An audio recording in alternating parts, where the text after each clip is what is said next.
ಏನು ಮಾಮ ಬಸ್ ಹುಡುಕ್ತಿದ್ಯಾ? ಅಲ್ಲ ಕೇಳೋ ಜನ ಎಷ್ಟು ಮುಗ್ದ್ರು ಅಂದರೆ ನಮ್ಮ ಕಡೆ ಅಶ್ವಮೇಧ ತಗೊಬಂದ್ಬಿಟ್ಟು ಇಲ್ಲಿ ಸೂಪರ್ ಡಿಲೆಕ್ಸ್ ಮಾಡಿಬಿಟ್ಟವ್ರೆ. ಮಲ್ಕೊಂತಾರೆ ಸುಮ್ಮನೆ. ಅಯ್ಯೋ ಪಾಪ. ಇದು Munnar bus stand. Are searching for bus ಸ್ಟ್ಯಾಂಡಲ್ಲೇ ಬಸ್ ಇಲ್ಲ.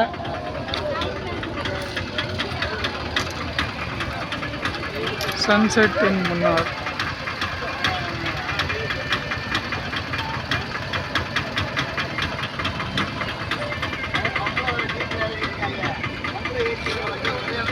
ಇವನು ಯಾಕೋ ಬಂದ, ಅವನು ಬೇರೆ ಶರ್ಟ್ ತೆರಿಯೋದು ಪೋಯ ತೆರೆಯೋದು ನೋಡಿ ಹೆಂಗ್ ಬಂದು ಆಮ ಆಮ ಆಮ ಆಮ